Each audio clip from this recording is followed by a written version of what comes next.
राधा रानी ने अपने गरीब भक्त सखी का उद्धार किया। एक भावपूर्ण भक्ति कथा। बरसों पहले वृंदावन की पवित्र भूमि पर एक छोटी सी कुटिया थी, जिसमें एक गरीब स्त्री अपनी छोटी बेटी के साथ रहती थी। उस स्त्री का नाम था गोमती। उसका जीवन अत्यंत कठिनाइयों से भरा था, लेकिन उसके हृदय में भक्ति का अथाह सागर था। वह हर सुबह उठकर राधे राधे का नाम जपती और अपने दिन की शुरुआत करती। गोमती का जीवन गरीबी में बीत रहा था। कभी कभी तो खाने के लिए भी कुछ नहीं होता था, लेकिन उसने कभी भी अपनी भक्ति को कम नहीं होने दिया। वह कहती, जिसके सिर पर राधा रानी का हाथ हो, उसे किसी चीज की कमी नहीं होती। उसकी छोटी बेटी लाली अक्सर पूछती, माँ, राधा रानी हमें कब देखेगी? कब हमारी गरीबी दूर होगी? गोमती मुस्कुरा कर कहती, बेटी, राधा रानी सब देख रही हैं। जब समय आएगा, वह खुद हमारे जीवन में आएंगी।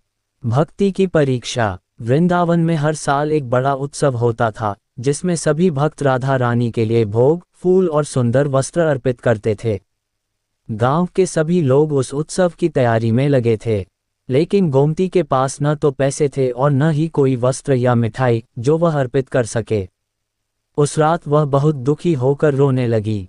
उसने हाथ जोड़कर प्रार्थना की, हे राधा रानी, मेरे पास आपको देने के लिए कुछ भी नहीं है, बस ये सच्चा दिल है। क्या आप मेरी भक्ति को स्वीकार करेंगी? उसी समय एक मधुर आवाज उसके कानों में गूंजी, गोमती, मुझे तुम्हारे प्रेम से बढ़कर कुछ नहीं चाहिए। गोमती चौंक कर उठी, लेकिन उसे कोई दिखाई नहीं दिया। उसने समझ लिया कि यह राधा रानी का संकेत है। अनोखा भोग। अगले दिन गोमती ने जंगल से कुछ जंगली फूल तोड़े और थोड़े से चावल से खिचड़ी बनाई। उसने बड़े प्रेम से उसे एक छोटे से मिट्टी के बर्तन में रखा और बोली, हे राधा रानी, ये भोग मैं पूरे प्रेम से अर्पित कर रही हूँ, कृपया स्वीकार करें। जब वह मंदिर पहुंची तो उसने देखा कि सभी लोग सोने चांदी के थालों में भोग लाए हैं।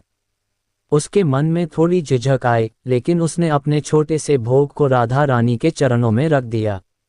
मंदिर के पुजारी ने उसे देखकर थोड़ा उपहास किया और कहा, यह क्या है? इतना साधारण भोग, इसे राधा रानी कैसे स्वीकार करेंगी?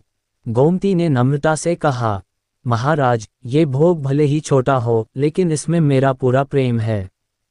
चमत्कार। उसी समय मंदिर में एक अद्भुत घटना घटी। राधा रानी की मूर्ति के होठों पर हल्की मुस्कान आए और उनके हाथ धीरे धीरे आगे बढ़े। सब लोग आश्चर्यचकित रह गए। मूर्ति से एक दिव्य प्रकाश निकला और वह सीधा गोमती के भोग पर पड़ा। देखते ही देखते वह साधारण खिचड़ी एक सुगंधित दिव्य प्रसाद में बदल गई। सभी भक्त स्तब्ध रह गए। पुजारी ने तुरंत गोमती के चरणों में गिरकर कहा, माँ, मुझे क्षमा कर दीजिए। आपकी भक्ति के सामने मेरा ज्ञान कुछ भी नहीं है। राधा रानी का साक्षात दर्शन। उस रात गोमती को एक स्वप्न आया। उसने देखा कि एक दिव्य आभा से घिरी एक सुंदर स्त्री उसके सामने खड़ी है। वह थी स्वयं राधा रानी। राधा रानी ने मुस्कुराते हुए कहा, गोमती, तुमने सच्चे प्रेम से मुझे पुकारा है। तुम्हारी भक्ति ने मुझे प्रसन्न कर दिया है। मैं तुम्हारी सारी पीड़ा हरने आई हूँ। गोमती रोते हुए उनके चरणों में गिर गई और बोली, माँ, मुझे कुछ नहीं चाहिए, बस आपकी भक्ति बनी रहे। राधा रानी ने उसे उठाया और कहा, तुम्हारी यही विनम्रता तुम्हें महान बनाती है। अब तुम्हारे जीवन में कोई कष्ट नहीं रहेगा। जीवन में परिवर्तन। अगले ही दिन से गोमती के जीवन में चमत्कार होने लगे। उसकी कुटिया के पास ही एक व्यापारी आया, जिसने उसे काम पर रख लिया। धीरे धीरे उसकी आर्थिक स्थिति सुधरने लगी, लेकिन सबसे बड़ी बात यह थी कि उसका मन हमेशा राधा रानी की भक्ति में डूबा रहता था।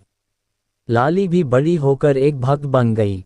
वह हमेशा अपनी माँ से कहती, माँ, सच में राधा रानी ने हमें अपना लिया है।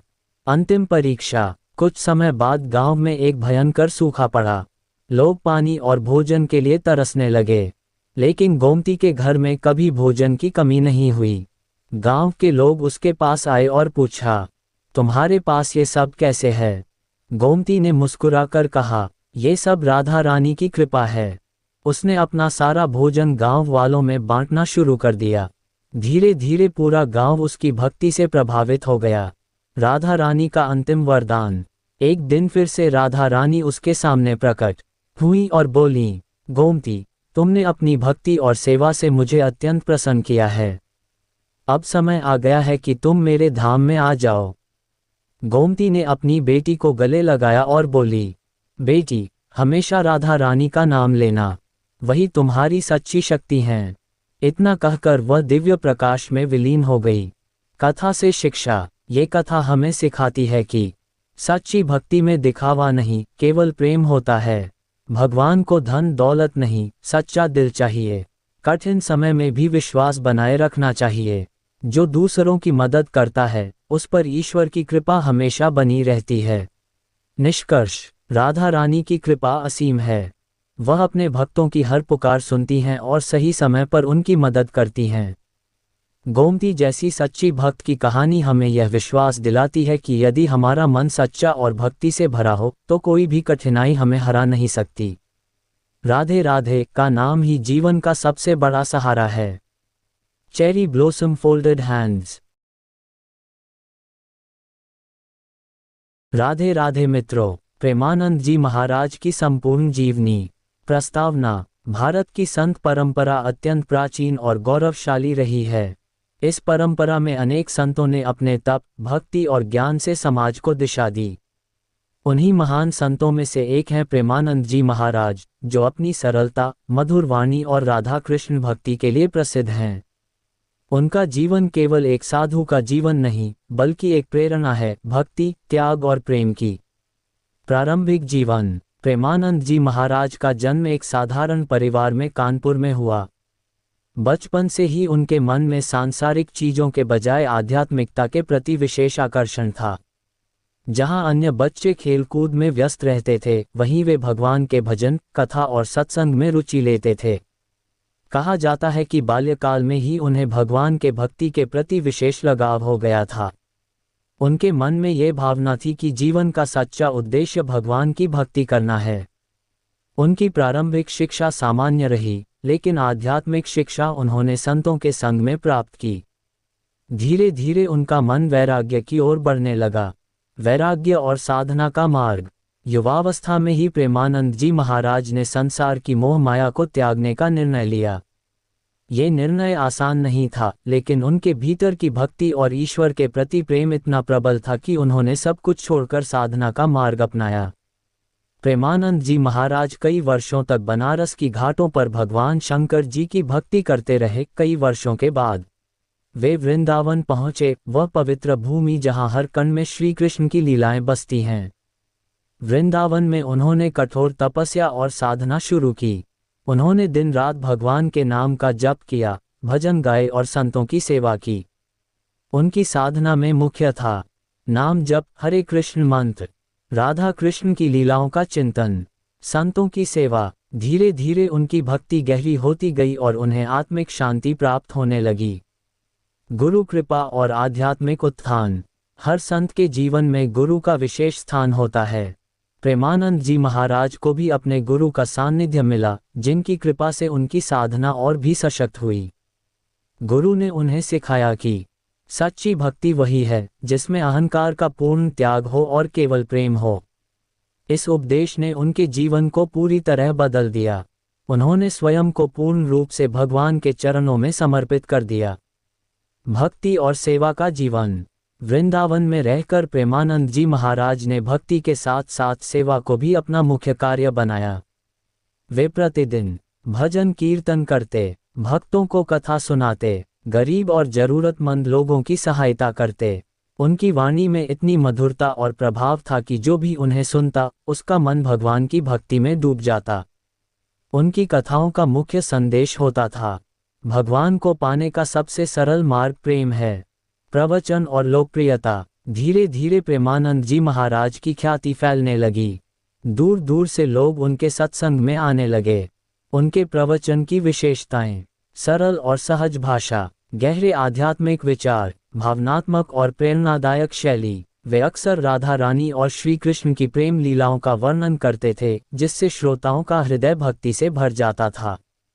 जीवन दर्शन। प्रेमानंद जी महाराज का जीवन दर्शन बहुत सरल लेकिन गहरा है। उनके मुख्य उपदेश, प्रेम ही परम सत्य है, अहंकार का त्याग करें, संत संग का महत्व समझें, नाम जप ही सबसे आसान साधना है, सेवा में ही सच्चा सुख है। वे कहते हैं, जब तक मन में स्वार्थ है तब तक भगवान दूर हैं। जब प्रेम आ जाता है तो भगवान स्वयं पास आ जाते हैं। चमत्कार और अनुभव। भक्तों के अनुसार प्रेमानंद जी महाराज के जीवन में कई अद्भुत अनुभव हुए हैं। हालांकि वे स्वयं कभी चमत्कारों का दावा नहीं करते, लेकिन भक्तों का मानना है कि उनकी कृपा से कई लोगों के जीवन में बदलाव आया, मानसिक शांति मिली, कठिन समस्याओं का समाधान हुआ। वे हमेशा कहते हैं, सब कुछ भगवान की कृपा है, मैं कुछ भी नहीं हूँ। आधुनिक युग में प्रभाव। आज के समय में प्रेमानंद जी महाराज सोशल मीडिया और यूट्यूब के माध्यम से भी लाखों लोगों तक पहुँच चुके हैं। उनके प्रवचन युवाओं को आध्यात्मिकता की ओर प्रेरित करते हैं, तनाव और चिंता से मुक्ति का मार्ग दिखाते हैं, जीवन को सरल और संतुलित बनाने की प्रेरणा देते हैं। निष्कर्ष। प्रेमानंद जी महाराज का जीवन हमें सिखाता है कि सच्चा सुख बाहरी दुनिया में नहीं, बल्कि भीतर की शांति में है। उनकी कहानी केवल एक संत की कहानी नहीं, बल्कि हर उस व्यक्ति के लिए प्रेरणा है जो जीवन में सच्चा आनंद और शांति चाहता है। अगर हम उनके बताए मार्ग पर चलें, प्रेम करें, सेवा करें, भगवान का नाम लें, तो हमारा जीवन भी सुख, शांति और आनंद से भर सकता है। राधे राधे मित्रों। बैकुंठ लोक का रहस्य और उसकी महिमा। हिंदू धर्म में बैकुंठ लोक को परम शांति, आनंद और दिव्यता का धाम माना गया है। ये वह स्थान है जहां स्वयं भगवान विष्णु अपने दिव्य स्वरूप में विराजमान रहते हैं और जहां पहुंचने के बाद आत्मा को जन्म मरण के चक्र से मुक्ति मिल जाती है। बैकुंठ लोक क्या है? बैकुंठ लोक एक दिव्य और अलौकिक धाम है जो इस भौतिक संसार माया से परे है। इसे विष्णु लोक भी कहा जाता है। यहाँ न दुख है, न मृत्यु, न ही किसी प्रकार का भय। ये लोक समय और मृत्यु से परे है। यहाँ केवल आनंद, शांति और भक्ति का वास है। इसे परमधाम या मोक्ष का स्थान माना जाता है। शास्त्रों के अनुसार बैकुंठ लोक का वर्णन विष्णु पुराण और भागवत पुराण में विस्तार से किया गया है। बैकुंठ लोक का स्वरूप। बैकुंठ लोक अत्यंत सुंदर, दिव्य और प्रकाशमय बताया गया है। वहाँ के महल सोने और रत्नों से बने होते हैं। चारों ओर सुगंधित पुष्पों के बाग होते हैं। दिव्य संगीत और वेदों की ध्वनि गूंजती रहती है। वहाँ के निवासी चार भुजाओं वाले विष्णु के समान तेजस्वी होते हैं। भगवान विष्णु अपने शेषनाग पर विराजमान रहते हैं और उनके चरणों में माता लक्ष्मी सेवा करती हैं। बैकुंठ लोक का रहस्य। बैकुंठ लोक का सबसे बड़ा रहस्य यह है कि ये केवल भौतिक स्थान नहीं, बल्कि एक आध्यात्मिक अवस्था भी है। 1. मन की शुद्धता। जिसका मन पूर्ण रूप से शुद्ध और भगवान में लीन हो जाता है, वही बैकुंठ को प्राप्त कर सकता है।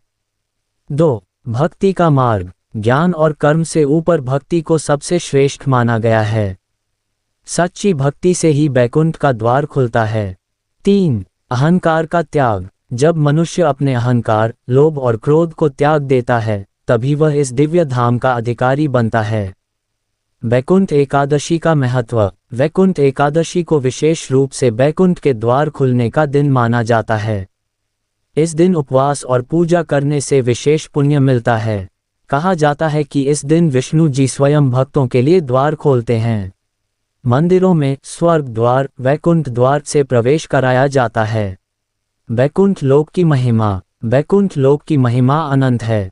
यहाँ पहुँचने के बाद आत्मा को पुनर्जन्म नहीं लेना पड़ता।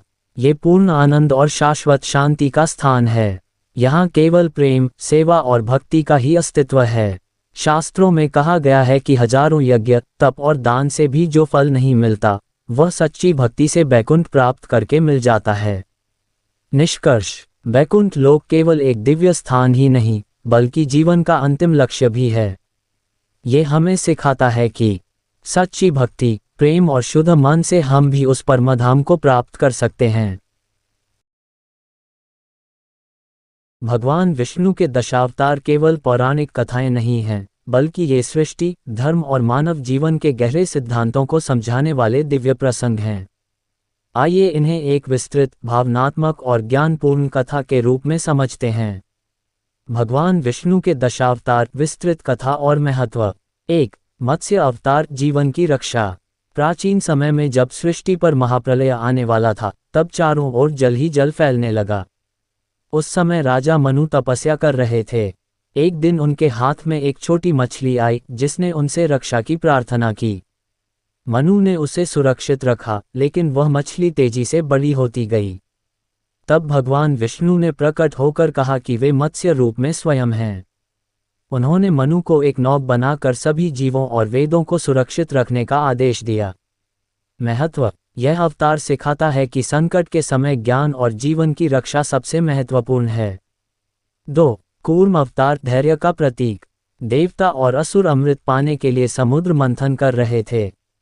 उन्होंने मंदराचल पर्वत को मथनी और वासुकी नाग को रस्सी बनाया, लेकिन पर्वत बार बार समुद्र में डूबने लगा। तब भगवान विष्णु कछुए का रूप धारण करके समुद्र के नीचे लेट गए और पर्वत को अपनी पीठ पर स्थिर कर दिया। महत्व। जीवन में बड़े कार्यों के लिए धैर्य और मजबूत आधार जरूरी है। 3. वराह अवतार, पृथ्वी की रक्षा। एक असुर हिरण्याक्ष ने पृथ्वी को पाताल लोक में छिपा दिया। चारों ओर अंधकार छा गया। तब भगवान विष्णु ने विशाल वराह सुअग का रूप लिया और पाताल में जाकर भयंकर युद्ध किया। अंत में उन्होंने हिरण्याक्ष का वध किया और पृथ्वी को अपने दांतों पर उठाकर पुनः स्थान पर स्थापित किया। महत्व। यह अवतार दर्शाता है कि ईश्वर प्रकृति और पृथ्वी की रक्षा के लिए हमेशा तत्पर रहते हैं। 4. नरसिंह अवतार, भक्त की रक्षा।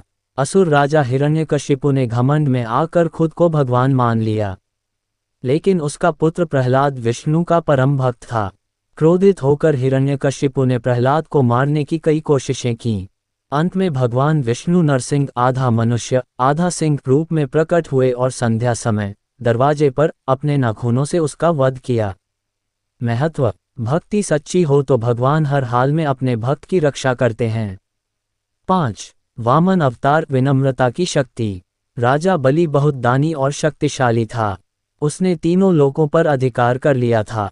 भगवान विष्णु वामन, बौने ब्राह्मण के रूप में आए और 3 पग भूमि मांगी। फिर उन्होंने विराट रूप धारण किया। एक पग में पृथ्वी, दूसरे में आकाश नाप लिया।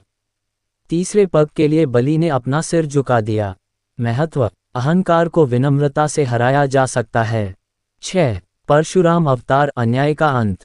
जब पृथ्वी पर अत्याचारी राजाओं का अत्याचार बढ़ गया, तब भगवान विष्णु ने परशुराम के रूप में जन्म लिया। उन्होंने अपने परशु फरसे से अधर्मियों का नाश किया और धर्म की स्थापना की। महत्व। जब अन्याय बढ़े तो उसका विरोध करना ही धर्म है। 7. राम अवतार, आदर्श जीवन। राम का जीवन त्याग, मर्यादा और सत्य का प्रतीक है। उन्होंने वनवास सहा, अपनी पत्नी सीता की रक्षा के लिए युद्ध किया और रावण का वध किया। महत्व। जीवन में आदर्श, कर्तव्य और नैतिकता का पालन करना चाहिए। 8. कृष्ण अवतार, प्रेम और ज्ञान। कृष्ण का जीवन बाल लीलाओं से लेकर गहन ज्ञान तक फैला है। उन्होंने महाभारत युद्ध में अर्जुन को भगवद गीता का उपदेश दिया। महत्व। जीवन में कर्म करना जरूरी है, परिणाम की चिंता नहीं। 9. बुद्ध अवतार, शांति का मार्ग। गौतम बुद्ध ने अहिंसा, करुणा और ध्यान का मार्ग दिखाया। उन्होंने सिखाया कि दुखों से मुक्ति ज्ञान और संयम से मिलती है। Small diamond. महत्व। शांति और करुणा ही सच्चा धर्म है। 10. कल्कि अवतार, भविष्य की आशा। कहा जाता है कि कलियुग के अंत में भगवान विष्णु कल्कि रूप में अवतार लेंगे। वे अधर्म का नाश कर धर्म की पुनः स्थापना करेंगे। Small diamond. महत्व। यह अवतार हमें विश्वास दिलाता है कि अंततः सत्य की ही जीत होगी। निष्कर्ष। दशावतार का गहरा संदेश। भगवान विष्णु के ये 10 अवतार हमें सिखाते हैं, हर युग में धर्म की रक्षा होती है, अहंकार और अधर्म का अंत निश्चित है, भक्ति, सत्य और करुणा ही जीवन का आधार हैं। इन अवतारों को अगर गहराई से देखें तो यह मानव विकास, एवोल्यूशन का भी प्रतीक माने जाते हैं।